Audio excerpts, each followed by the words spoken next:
All right, everyone, and welcome to my another vlog. And my dad's speech has now started. Let's listen. Not only the folks in that room, but the American people, as he knows they are the ones who need to hear his message. Let's listen. My privilege and distinct honor to present to you the President of the United States. Yeah, that's my dad. There's my stepmom.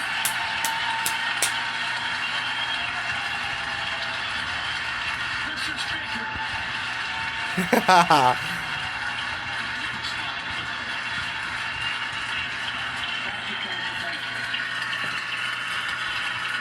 Thank you.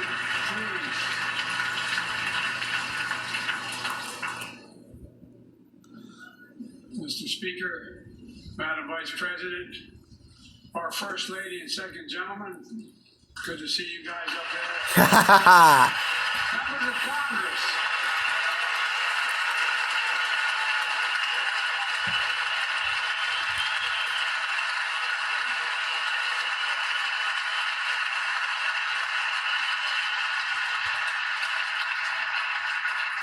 By the way, Chief Justice, I may need a court order. She gets to go to the game tomorrow, next week. I have to stay home. Game. Members of the Cabinet, leaders of our military, Chief Justice, Associate Justice, and retired Justice of the Supreme Court, and to you, my fellow Americans. You know, I start tonight by congratulating the 118th Congress and the new Speaker of the House, Kevin McCarthy. The new Speaker of the House. Since midterm last year.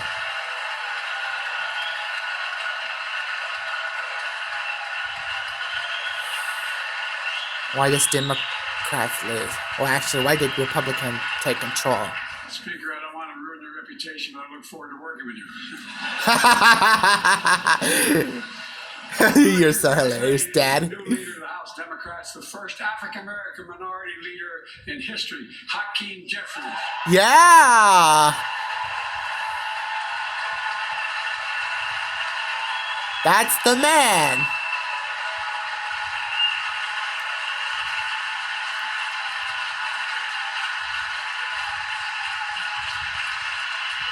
You wonder in spite of the fact I campaigned for him. Congratulations, the longest serving leader in the history of the United States Senate, Mitch McConnell. Where are you, Mitch? There's Mitch.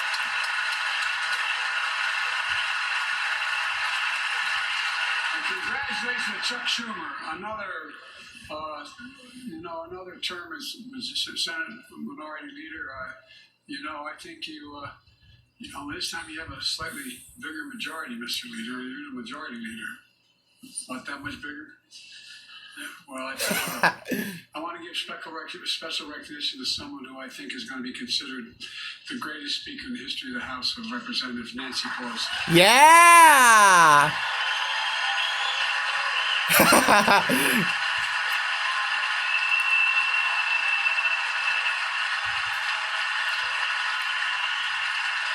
That's our best friend.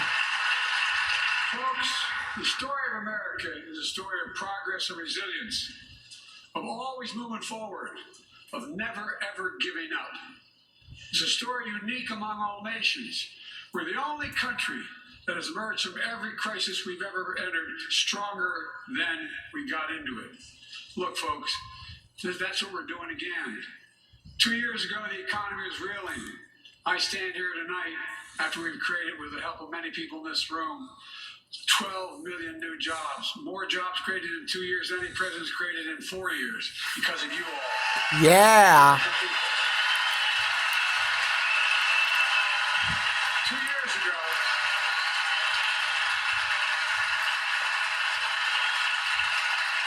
2 years ago, COVID had shut down, our businesses were closed, our schools were robbed of so much. And today, COVID no longer controls our lives. And 2 years ago, democracy faced its greatest threat to the Civil War. And today, though bruised, our democracy remains unbowed and unbroken. Yeah! And I hope COVID does disappear soon. As we gather here tonight, we're ready the next next chapter in the great American story, a story of progress and resilience.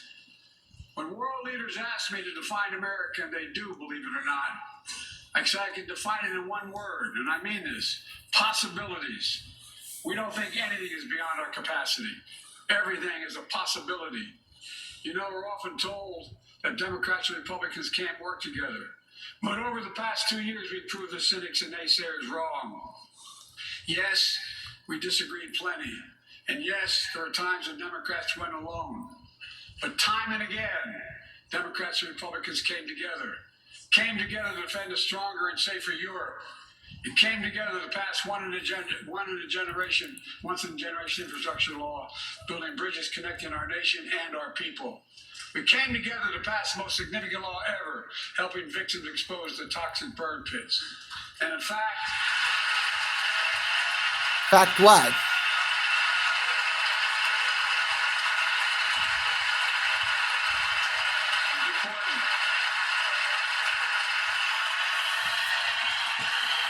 In fact, I signed over 300 bipartisan pieces of legislation since becoming president.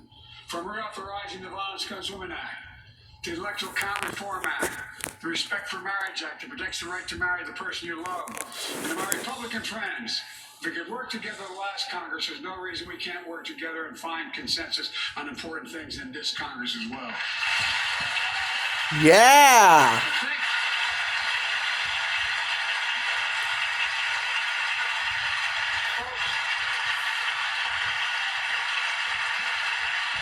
You all are as informed as I am, but I think the people send us a clear message.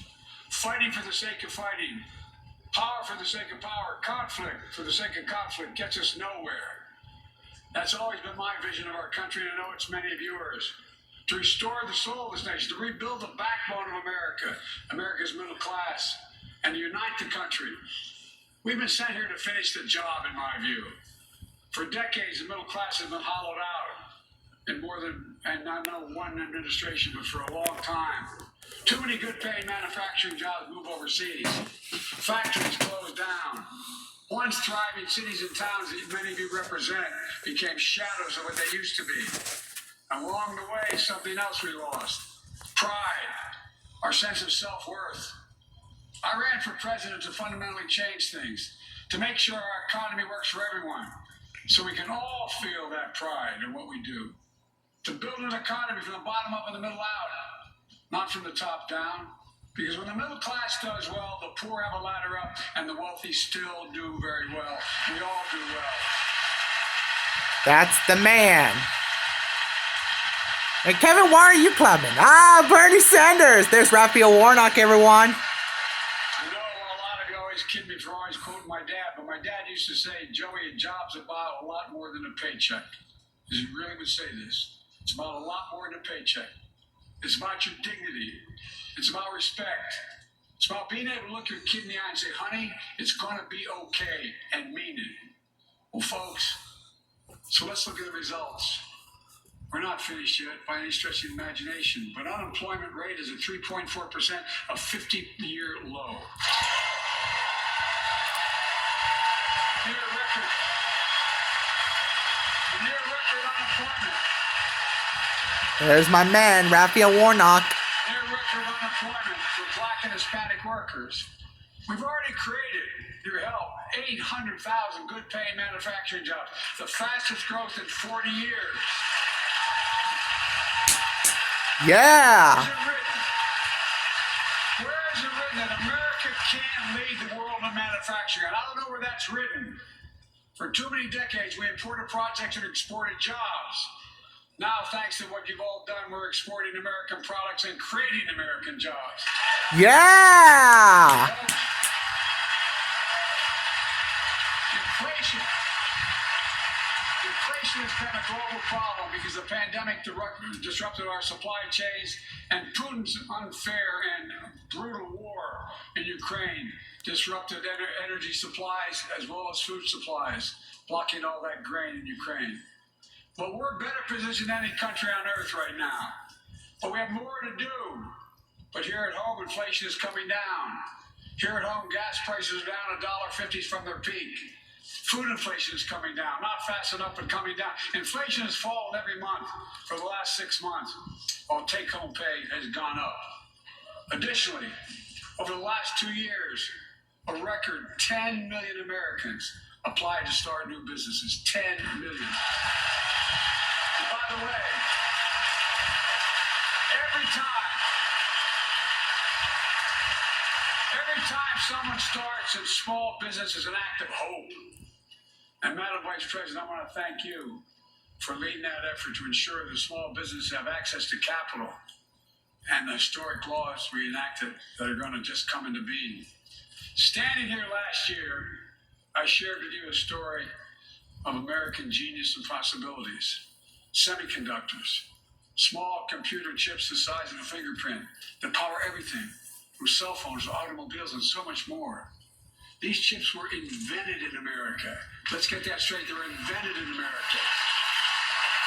We used to make 40% of the world's chips. In the last several decades, we lost our edge. We're down to only producing 10%. All right. We all saw what happened during the pandemic when chip factories shut down overseas. Today's automobiles need 3,000 chips each of those automobiles. But American automobiles couldn't make enough cars because there weren't enough chips. Car prices went up, people got laid off, so did everything from refrigerators to cell phones.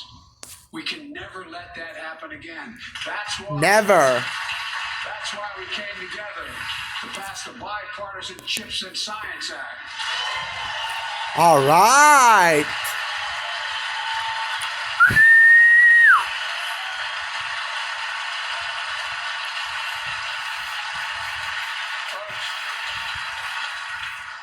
I know I've been criticized for saying this, but I'm not changing my view. We're going to make sure the supply chain for America begins in America. Yeah. Begins in America. Begin for America.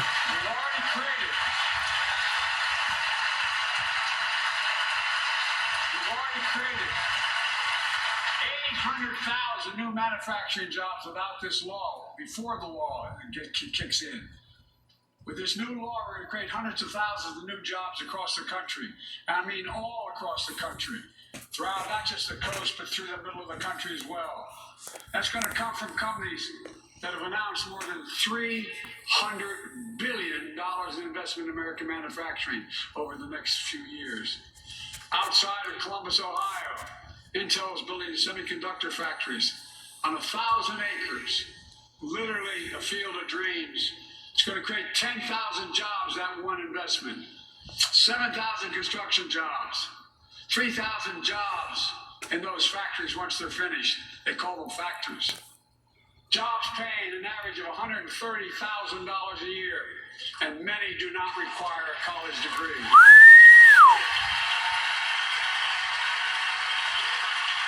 You're not gonna stand up, Kevin?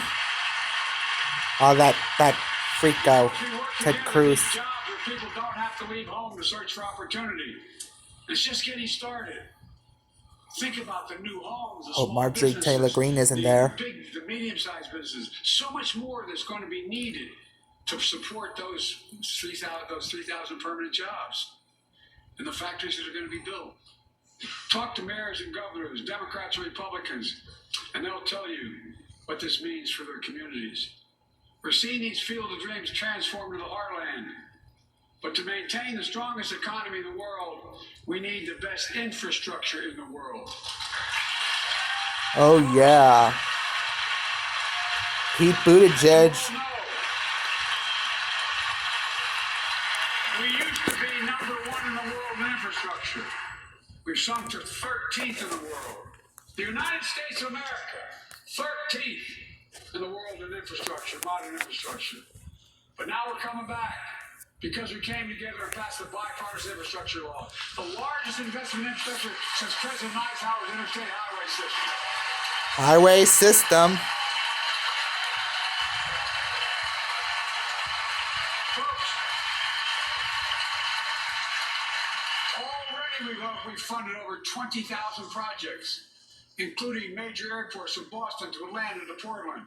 Projects that are going to put thousands of people to work rebuilding our highways, our bridges, our railroads, our tunnels, ports, airports, clean water, high-speed internet, all across America. Urban, rural, tribal. And folks, we're just getting started. We're just Yeah. And I mean this sincerely. I want to thank my Republican friends who voted for the law. And my Republican friends who voted against it as well. But I still get asked to fund the projects in those districts as well. But don't worry. I promised I'd be a president for all Americans. Yeah. Fund these projects. And I'll see you at the groundbreaking. Yeah. We want you for your re-election. This law will further unite all of America. Projects like Brent Spence Bridge in Kentucky over the Ohio River, built 60 years ago, badly needed repairs, one of the nation's most congested freight routes, carrying $2 billion worth of freight every single day across the Ohio River. And folks, we've been talking about fixing it for decades, but we're really finally going to get it done. I went there last month with Democrats and Republicans, and from both states, to deliver a commitment of $1.6 billion for this project. Oh, yeah. And while I was there, I met a young woman named Sarah, who's here tonight. I don't know where Sarah is. Is she up in the box? I don't know. Sarah, how are you? That's her. Well, Sarah, for 30 years,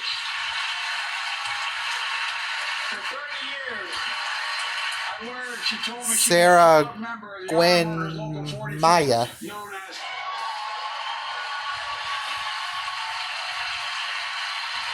known as the Cowboys in the Sky.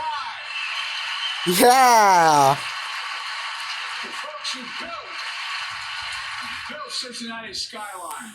Sarah said she can't wait to be 10 stories above the Ohio River building that new bridge. God bless her. God bless her. Pride. And that's her also building. We're building back pride. Look, we're also replacing poisonous lead pipes that go into 10 million homes in America. 400,000 school and child care centers. So every child in America can drink the water instead of having permanent damage to their brain. Look, we're making sure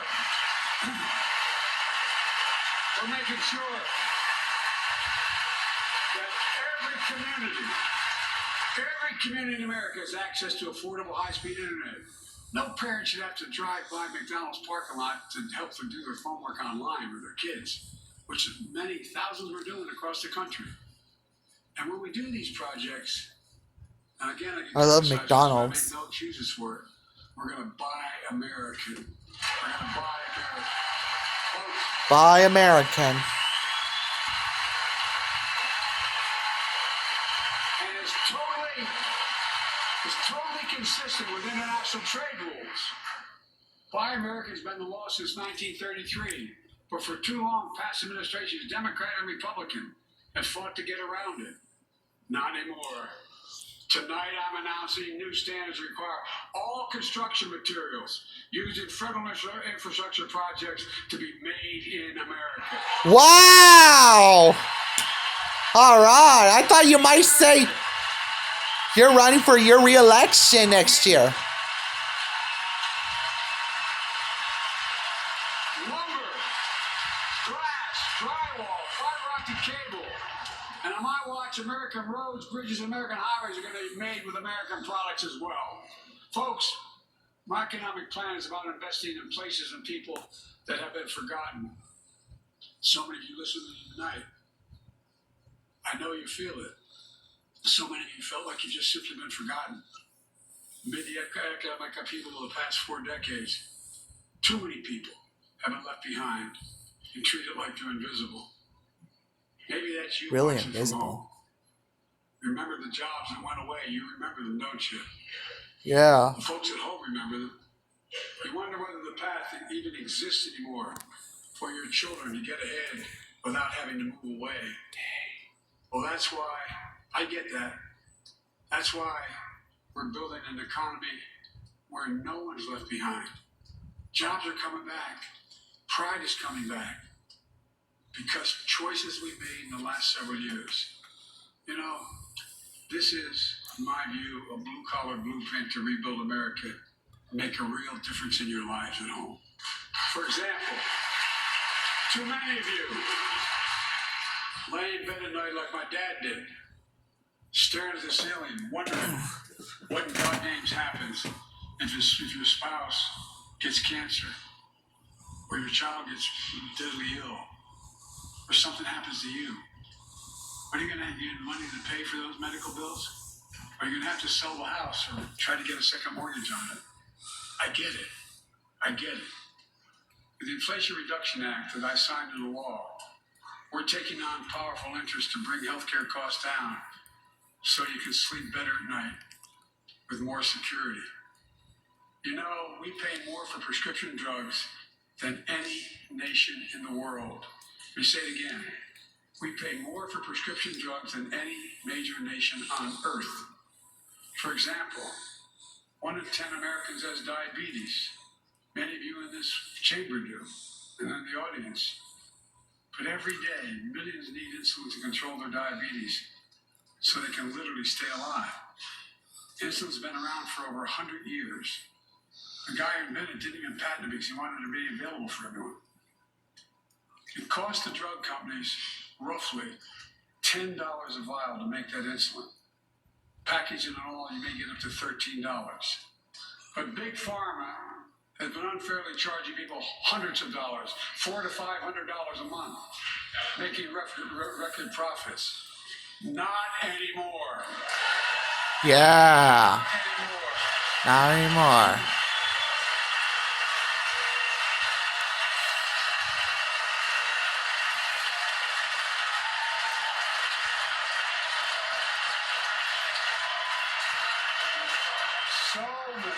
So many things that we did are only now coming to fruition.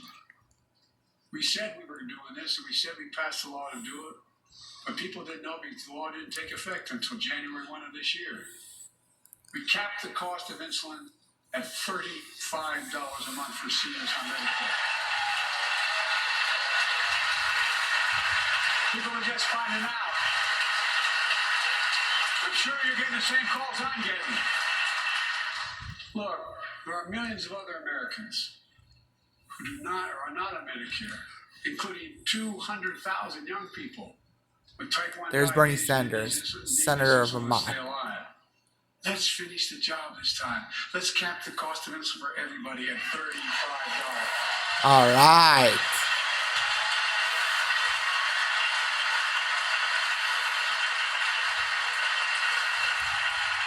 Folks,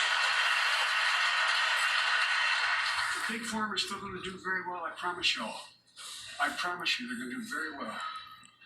This law also caps and won't go into effect on the 2025 costs, out-of-pocket drug costs for seniors on Medicare at a maximum of $2,000 a year. You don't have to pay more than $2,000 a year, no matter how much your drug costs are.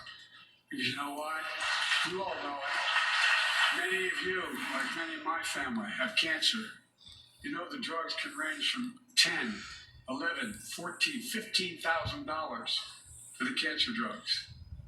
If drug prices rise faster than inflation, drug companies are going to have to pay Medicare back the difference.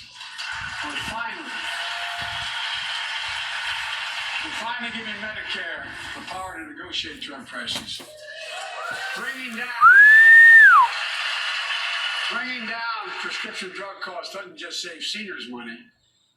It cuts the federal deficit by billions of dollars. Billions of dollars. By hundreds of billions of dollars. Because these prescription drugs are drugs purchased by Medicare to keep their commitment to the seniors. Well, guess what? Instead of paying $400 or $500 a month, you're paying $15. That's a lot of savings for the federal government. And by the way, why would we want that? Why would we now, want some that? members here are threatening, and I know it's not an official party position, so I'm not going to exaggerate, but threatening to repeal the Inflation Reduction Act. As my coach That's okay. That's fair. As my football coach used to say, lots of luck in your senior year.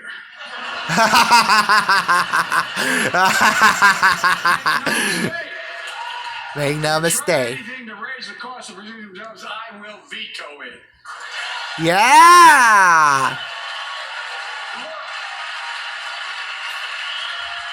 Oh, you're not clapping? You still hate him? To say, more Americans have health insurance now than ever in history. A record 16 million people are enrolled in the Affordable Care Act. And thanks to the law I signed last year, millions are saving $800 a year on their premiums. And by the way, that law was written and the benefit expires in 2025. So my plea to some of you, at least in this audience, let's finish the job and make these savings permanent. Expand coverage of Medicaid. There's Mitt Romney. Look, the Inflation Reduction Act is also the most significant investment ever in climate change. Ever. Lower utility bills, creating American jobs, leading the world to a clean energy future. I visited the devastating aftermath of record floods, droughts, storms, and wildfires from Arizona to Mexico to all the way up to the Canadian border. More timber has been burned that I've observed from helicopters than the entire state of Missouri. And we don't have global warming? Not a problem. In addition to emergency recovery, from Puerto Rico to Florida to Idaho, we're rebuilding for the long term. New electric grids that are able to weather major storms and not prevent those forest fires. Roads and water systems withstand the next big flood. Clean energy to cut pollution and create jobs in communities often left behind. We're going to build 500,000 electric vehicle charging stations installed across the country by tens of thousands of IBEW workers. And we're helping families save more than $1,000 a year with tax credits to purchase electric vehicles and efficient appliances, energy efficient appliances. Historic conservation efforts to be responsible stewards of our land. Let's face reality. The climate crisis doesn't care if you're in a red or blue state. It's an existential threat. We have an obligation, not to ourselves, but to our children and grandchildren to confront it. I'm proud of how America at last is stepping up to the challenge. We're still going to need oil and gas for a while. But guess what? No, we do. But there's so much more to do. We got to finish the job. And we pay for these investments in our future by finally making the wealthiest and biggest corporations begin to pay their fair share. Yeah. Just begin.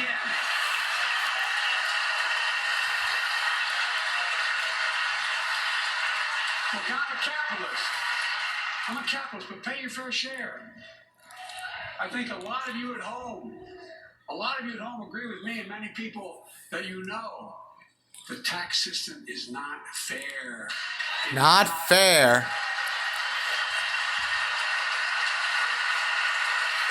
Look, the idea that in 2020, 55 of the largest corporations in America, the Fortune 500, made $40 billion in profits and paid zero in federal taxes? Zero? Folks, simply not fair. But now, because of the law I signed, billion-dollar companies have to pay a minimum of 15%. God love them. Yeah. Did the right thing.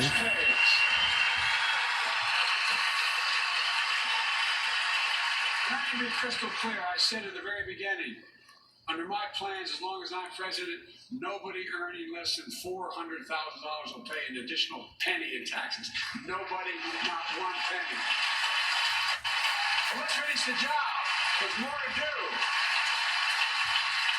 We have to reward work, not just wealth. Pass my proposal for the billionaire minimum tax. You know, there's 1,000 billionaires in America. It's up from about 600 in the beginning of the term. But no billionaire. Alright, if you guys like this video, please make sure you subscribe, drop a like, and comment below. My storage is about to be out, and I'll let the camera turn off on its own. So make sure you subscribe, drop a like, and comment below. And make sure you also follow me on Twitter, turn on notifications so you never miss a video. See you on the next video soon. And let the camera be out for a while, everyone. And enjoy watching the State of the Union of my dad. Think about it. God bless him. Have you noticed Big Oil just reported his profits, record profits? Last year they made $200 billion in the midst of a global energy crisis. I think it's outrageous. Why? They invested too little of that profit to increase domestic production. And when I talked to a couple of them, they said, we're afraid you're going to shut down all the oil wells and all the oil refineries anyway, so why should we invest in them? I said, we're going to need oil for at least another decade, and that's going to exceed. We're going to need it. Production. If they had in fact invested in the production to keep gas prices down, instead they used the record profits to buy back their own stock, rewarding the CEOs and shareholders. Corporations ought to do the right thing. That's why I propose we quadruple the tax on corporate stock buybacks and encourage long-term investments. Yeah. They'll still make considerable profit. Let's finish the job and close the loophole to allow